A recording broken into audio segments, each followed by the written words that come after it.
Hi YouTube! A lot of ladies have asked me for a little help here and there with their decision making when it comes to buying their first handgun or self-defense pistol. So this video is going to be about various things to consider when selecting a firearm to purchase. Whether you're thinking about maybe buying your first gun or perhaps an additional gun, I am going to go over some pros and cons for both semi-autos and revolvers. And I'm also going to share my own personal preferences from a female perspective. So just keep in mind that even though I've learned a lot about guns in the past few years, I'm just one person with my own opinions. Everyone's got their own opinions, and only you can ultimately decide what will work best for your own needs. And gun selection really comes down to a matter of personal preference. What will work best for you and what you're looking for in a gun. So when somebody asks me what gun I would recommend, I first have to ask them back, what is the intended purpose for the gun? This reminds me of Sue, SP Silvgo here on YouTube. She once asked me if I categorize my guns, like she does with her knives, and I definitely do. Each one of my guns has an intended purpose, whether it be for target shooting and plinking, concealed carry, home defense, backwoods protection gun in the woods, zombies, SHTF scenario, and so on. It's really going to make a difference what your intended use for the gun is going to be. It's really going to help narrow down your selections. So first off here, talking about categories of guns. Definitely there's a lot of different uses for these guns, and there's a lot of guns out there. This is just a small selection of what I've got available today to show you. So really quick, I'm going to talk about my guns, what they are, and what I would personally use them for. Really quick, first I'll mention rifles. My AR-15, to me this is a zombie gun. This is my SHTF scenario gun, my end of the world protection gun. My other rifle is a Ruger 1022. This I use for target shooting and practice. The ammo is really cheap. It's just a really fun gun to use ammo through when you're looking to go out shooting and just practice. Also, in an SHTF end of the world scenario, I would use this gun to shoot small game for food. When it comes to these handguns that I've got here, this is what I would personally use them for. I'll start out with the Kel-Tec P3AT. This little semi-auto shoots 380 ACP. It's a perfect little lightweight conceal carry gun for self-defense. This gun is a 357 Magnum. It shoots both 38s and 357s. It's the Ruger SP101. I would use this gun in the woods for self-defense against wild animals, like a backcountry woods hiking gun. This is the Smith & Wesson Model 63 22 revolver. It shoots 22 long rifle. I use this gun for target practice, just plinking around, getting a little bit of practice in, and in an SHTF scenario, I would use this gun to shoot small game for food. This is the Kel-Tec PF9. This is an excellent little conceal carry pistol. It's very lightweight and it's very slim. So that is a self-defense gun for concealed carry. Shoots 9mm. This is also a 9mm. This is the Glock 17. This is not my handgun, although if it were, I would categorize it as a home defense gun or a high capacity SHTF scenario bug out gun. I would carry this on my body as open carry just to have a high capacity gun with me if I were bugging out. This is the Ruger LCR. It's a very lightweight revolver. It shoots 38 special. This is a conceal carry gun for self-defense. So that is just how I would categorize these. Obviously, you could use them for different purposes. Now, the reason to know the purpose of the gun you're looking to buy is important because say you just want a gun for practice. For practice, you're going to want a gun where the ammo is inexpensive to shoot, and you want a gun that's not going to be uncomfortable to shoot because you're going to be putting a lot of rounds through it for practice. This, for example, would be a good practice gun. 22 ammo is very inexpensive, and this is a very comfortable gun to shoot. Or for practice, another good option would be a 9mm. 9mm ammo is fairly inexpensive. It's less expensive than .380 ammo, for example, and this gun is very comfortable to shoot. For concealed carry, however, you may not want either one of those guns. You're going to want a gun with a strong enough bullet to do the job. You're going to want a fairly high caliber. You are probably going to want a gun that's light enough to carry comfortably and will actually conceal well somewhere on your body. For example, the P3AT, maybe the PF9, or maybe the Ruger LCR. Both of those are fairly small, lightweight options. For woods use against bears or wild animals, you might want a 45, a 44, you might want a 357. That's what I've got to go with here, and so on. Also, you should think about what features in a handgun are more important to you than others. Weight and size is a big thing to consider, especially if you're going to conceal carry the gun. That might be one of the most important things for you, to have a small gun you can conceal carry on yourself. Or capacity might be more important to you. You might be willing to sacrifice concealability so that you can carry a bigger gun with more rounds. Or if you want to carry a small gun, maybe that's what you'll sacrifice. You'll sacrifice capacity in order to carry a smaller gun with you. It's a matter of what you want. In terms of capacity, the Glock 17 here, for example, holds 17 in the magazine plus 1 in the chamber for a total of 18 right off the bat. That's drastically different than the Ruger LCR, which only carries 5 in the cylinder at a time. Kind of a mid option here, the PF9 holds 7 in the magazine plus 1 in the chamber. The P3AT holds 6 plus 1. And of course, there's steps all along the spectrum when it comes to guns. You can get, a 5-shot, you get an 18, you can get a range anywhere there in the middle.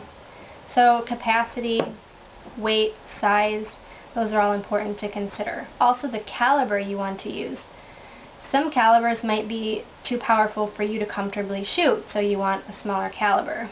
Or depending on what you're getting the gun for, maybe you want a more powerful caliber as opposed to a smaller caliber. So you should think about the caliber you want. Also the price of ammunition that you want to shoot. 22 ammo is very inexpensive. 9mm is more inexpensive than 380. Some types of ammo are very expensive to get, so that's just something to look at if that's important to you as well.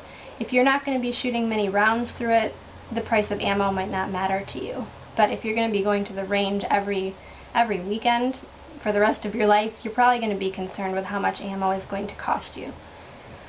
Another thing to consider is the amount of recoil that the gun is going to have. A lot of that makes a difference on whether you're shooting a revolver or a semi-auto, and I'll get into that in a little bit. Another thing that's really important is how big are your hands. That's a huge issue for me because I've got super small hands, and a lot of guns are too big for me to hold comfortably. I think a lot of women have that problem. Our hands just tend to be smaller than men's, and a lot of guns, the grips are huge. So definitely go to a gun store and hold the gun you're thinking about buying before you purchase it, to see how well you can grip it and see how well it fits in your hand. Or better yet, go and try to shoot the gun you're thinking about buying, even though that may not be a possibility. It's just a good idea if you can, to get a feel for it. I'm going to show you how my hand grips all these particular guns, just so you can get an idea in case your hands are about the same size as mine. This is my .22 revolver. It is unloaded.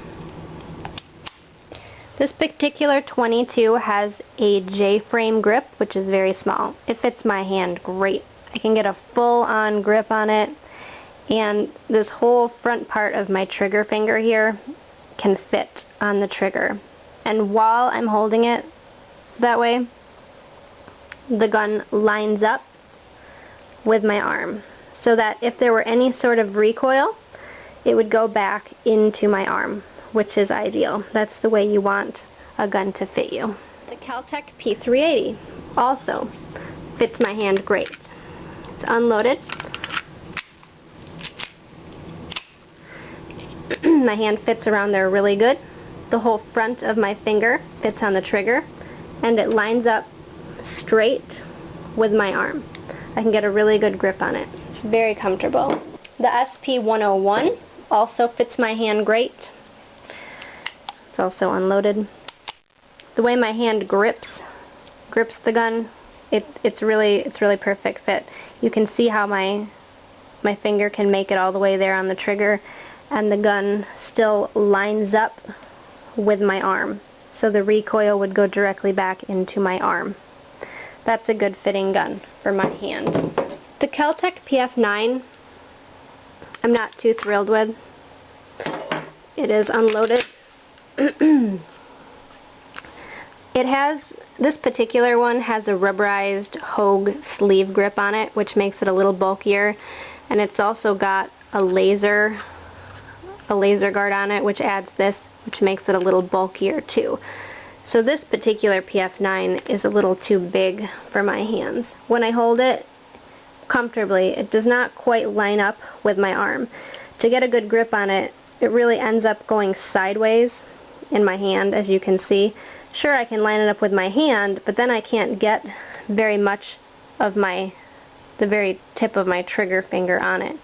In order to get my finger in there, it doesn't line up with my arm. So I don't like the grip on this particular PF9. Glocks always tend to have really big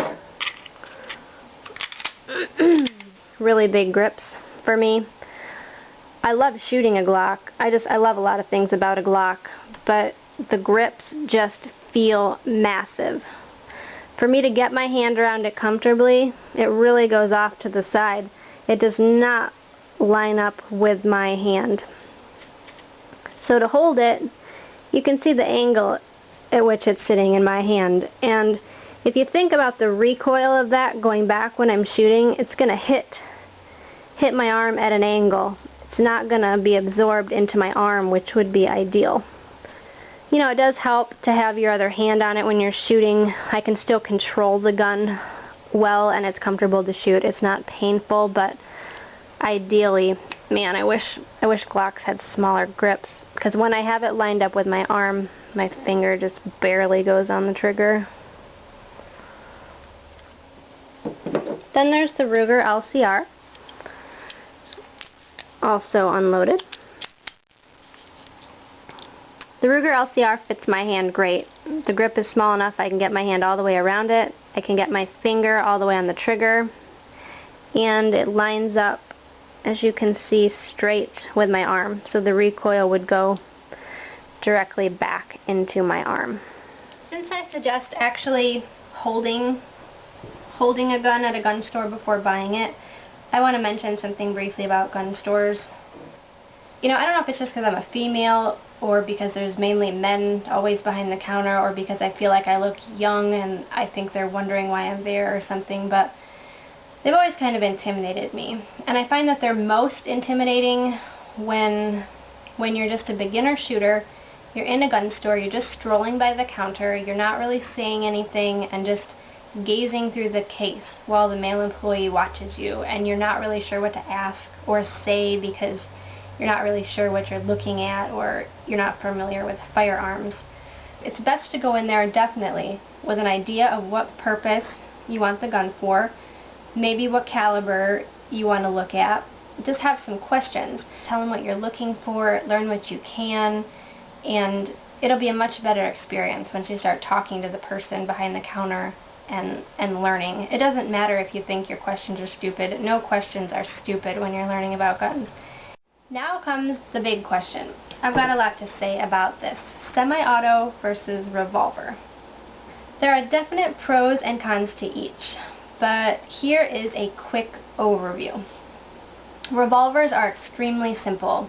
You just point and shoot. They fire every time. If for some reason it doesn't fire in a tense emergency situation when you're pulling the trigger, you can just continue to pull the trigger and the cylinder will continue to rotate and just fire the next round. So they're very simple. However, they do have a smaller capacity and your hand absorbs the recoil instead of having the help of a recoil spring. So with a semi-auto, there's more controls to be familiar with, such as the magazine release, the slide release, things like that. And they're not necessarily as reliable because they can jam occasionally and then you have to clear the jam before you can continue shooting, but they do hold more rounds. So anyway, I'll get more into the specifics here. I think I jotted down about 8 points that I can go through. So my first one is that you can put just about any ammunition into a revolver and it will fire. They're not finicky. You can use up old ammo, shoot reloads, store-bought ammo, whatever. Some semi-autos, however, are very picky about what ammo they will shoot.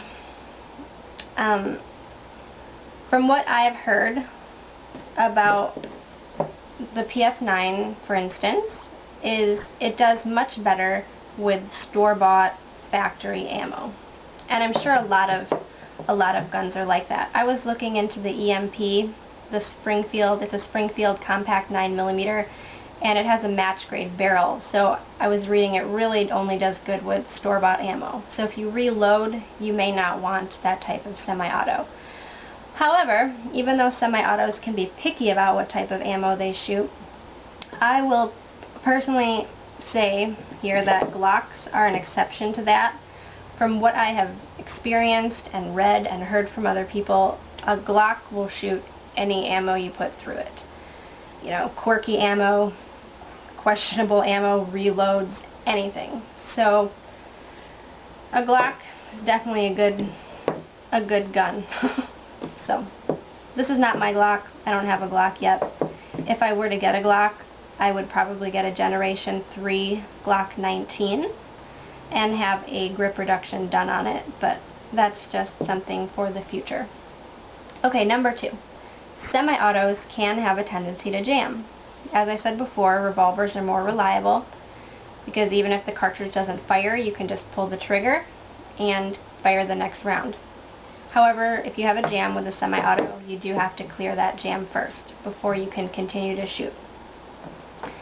Semi-autos do have a higher capacity. They'll hold more rounds and they are easier and quicker to reload.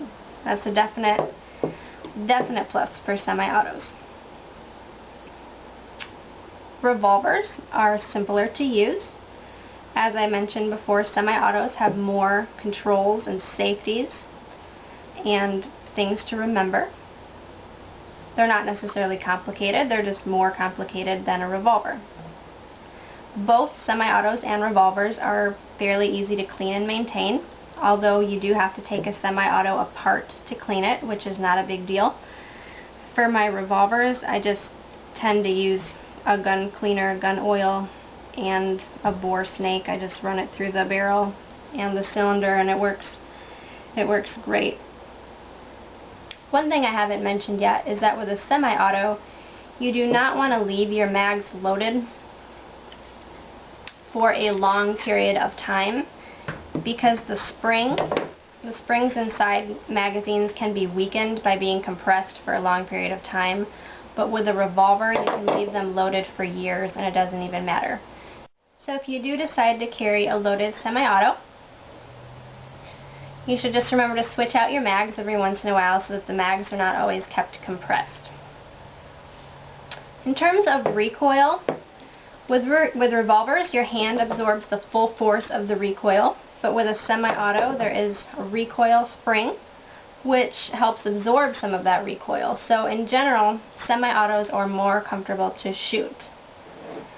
In terms of weight, with revolvers, lightweight ones are more uncomfortable to shoot. There's more recoil, whereas heavier revolvers are more comfortable to shoot because the weight absorbs a lot of that recoil. But you don't want to conceal carry a gun that's too heavy, so there's a definite trade-off with revolvers when it comes to comfortable shooting versus the weight you want to carry. So in general, even though a semi-auto is more comfortable to shoot in terms of recoil, I personally find that this heavy revolver is also very comfortable to shoot. Now it comes down to my own personal preference. Talking about a very first gun for somebody to purchase, I definitely think that a 22 is the absolute best caliber handgun for anyone to start out with right off the bat. This was my first gun. It was a 22 revolver because it's cheap to shoot, simple to use, easy to clean, and it's just a perfect beginner gun in order to get a lot of practice. 22 is just an excellent all-around gun for anyone to have, and you can plink with it in the woods. If you needed to, you could shoot small game. You could put 22 shot in it to kill a very small animal that's bothering you, a mouse outside, I don't know, a snake. And it's very important, I would say, to start out with a very small caliber if you're a beginner shooter, because starting out with a higher caliber than a 22 can result in the development of a bad flinching habit when you're shooting, and you don't want that to happen. You want to be comfortable just firing the gun without worrying about harsh recoil. You know, you want to develop good shooting habits before you move up to a higher caliber. And developing a bad flinching habit can really affect your accuracy when shooting. So I bought a 22 first, and then I later went out and bought a self-defense pistol in addition to that 22. My current self-defense pistol is the Ruger LCR, but I do want to say don't just run out and buy one if you're a girl my size, because this thing can pack a punch. I'm going to do a whole video review on it, showing different ammo through it and my opinions, and I'm going to show it with this Crimson Trace grip and also the original Hogue grip and compare, because really I've had the Crimson Trace on it for a while now and it's very uncomfortable and it's starting to make me dislike shooting the gun quite a bit. So I'm going to switch back to the Hogue and see if I fall in love with it again, because that was much more comfortable when I first got the gun to shoot with that grip on it. And a 22 doesn't necessarily just have to be a revolver. You know, this is the Smith & Wesson Model 63 revolver. There's a very similar Taurus, I believe it's a Model 94. There's a lot of other 22 revolvers, and there's also a lot of 22 semi-autos. I've heard good things about the Sig Mosquito, the Walther P22, the Ruger Mark series, the Hunter pistols. All of those would be great, I would think, starter guns. Now, for a designated self-defense gun, you should really have at bare minimum, in my opinion, a 380. I wouldn't personally recommend a 22 or a 25 or a 32 for a main self-defense gun. That's my own personal belief. But that being said, I do have a 22 belt buckle pistol that I can wear as a backup gun.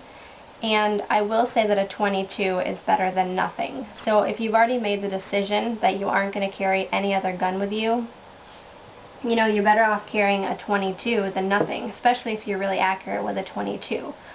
There's a lot of controversy out there on whether or not a 22 can be a self-defense round. And I will say, I mean, you got to ask yourself, do you want to be shot with a 22 or a 32? I don't. I would not want to be shot with a 22. So, yes, a 22 is better than nothing. And I will say, a 22 round, if you've accurately shot it, a 22 in your target is much better than a 357 missing your target. So, it really depends on what you're comfortable shooting, what you're accurate with. You know, you really want to hit what you're shooting. If you're shooting a firearm that's too powerful for you, and so you can't control it because of the recoil. Even if it's a very powerful round, it's not going to do you any good if you're missing your target. So just shoot what is comfortable for you. Shoot the highest caliber that is comfortable for you to shoot for self-defense and that you can control accurately and confidently. For a range gun, if you're looking to get one you can put a lot of rounds through that could possibly cross over into self-defense, and I would say go with a 9mm of some sort. A lot of good 9mm out there. They're very popular. Very good self-defense round. And the ammo is cheaper and stronger than 380 ammo. Although 380 pistols can be very tiny, which is good for concealed carry. But for the range, all the 9mm I've shot have been very comfortable. They may be a little snappy depending on which one you have, but they're all comfortable. They're not painful. The recoil is not bad on any 9mm that I've ever shot. I don't own a 9mm. Neither of these are mine. And I would love to find a 9mm that I'm comfortable shooting and concealing, but I just have not found one yet. If you don't want to get a semi-auto, but you want a range gun that could cross over into self-defense, I would say try a 38 or a 357 or a 32 Magnum in a revolver that is heavier in weight, maybe, than my LCR. Lightweight revolvers can be pretty darn painful to shoot. I've shot all of these guns. In fact, I went out yesterday and shot them all just to have the comparison fresh in my mind, and the 22, that's just a target gun. That's not really in the self-defense category here, but of all of these, the LCR is the least comfortable to shoot. That is the 38. Your hand absorbs the full recoil, and it is downright painful. It packs a punch. A lot of that, I will say, is because I have the Crimson Trace laser grip on it. So with the original Hoe grip, I could put more rounds through it comfortably than I can now that I've switched it out to the Crimson Trace. So yesterday at the range, I was reminded of how painful this is to shoot, and it makes me want to switch my grip back right away and even decide if that's what I still want to use as my concealed carry gun.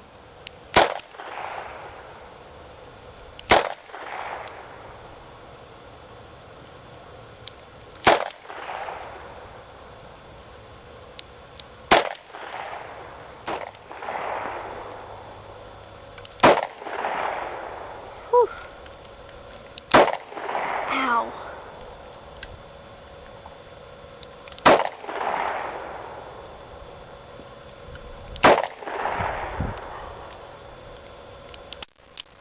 How's your hand? Hurt. Honestly, I wouldn't want to shoot more than 5-10 rounds of that. The P3AT was the most comfortable gun to shoot out of these 5. Fits my hand great. I was accurate with it. I could do follow-up shots very well with it because it wasn't very snappy.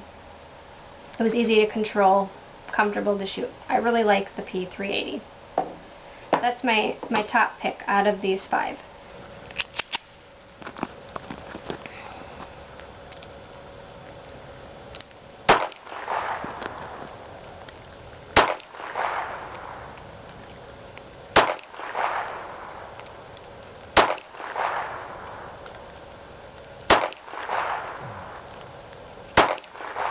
My second favorites are the SP101 and the Glock 17 in terms of comfort while shooting, in terms of recoil. The SP101 is very heavy, but very comfortable to shoot. Shooting 38s in here feels great. Shooting 357s in here is actually more comfortable for me than shooting 38 full metal jackets in my 38 LCR.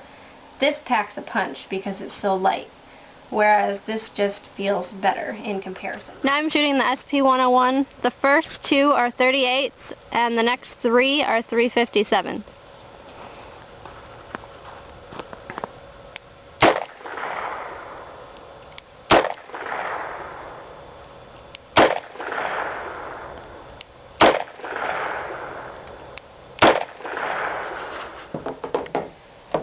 The grip on the Glock 17, obviously too big for my hands, but I could shoot it all day long comfortably because it wasn't painful to shoot. This is the Glock 17 with 125 grain jacketed hollow point 9mm ammo.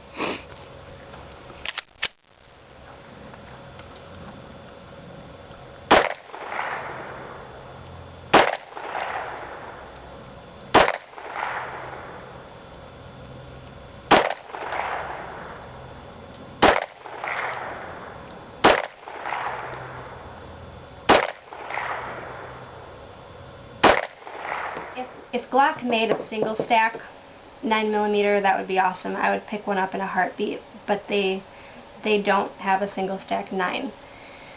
This is a double stack. It's a very fat gun. It's very thick. I wouldn't want to conceal carry this on my body at all. The Glock 19 is a great gun. It's a little bit shorter, has a little bit shorter grip, but still I wouldn't want to conceal carry that because it's so fat and it's pretty darn heavy. So I would love to have a Glock. I'd love to have one with a smaller grip. I held the Smith & Wesson M&P 9mm. That grip feels terrific in my hands. I loved the way that felt, but it's still a big gun, and I don't think I would be able to conceal that well enough on my body. The PF9, I did not personally like the PF9. I found it to be too snappy for me, and I couldn't get a perfect grip on it. So for me, that was not a winner, but it is a very nice gun. I've heard excellent things about the PF9. But in comparison to the 380, I was more accurate with the 380 because I could control the follow-up shots a little better, being as this wasn't as snappy. This is the Kel-Tec PF9 with 115 grain full metal jacket.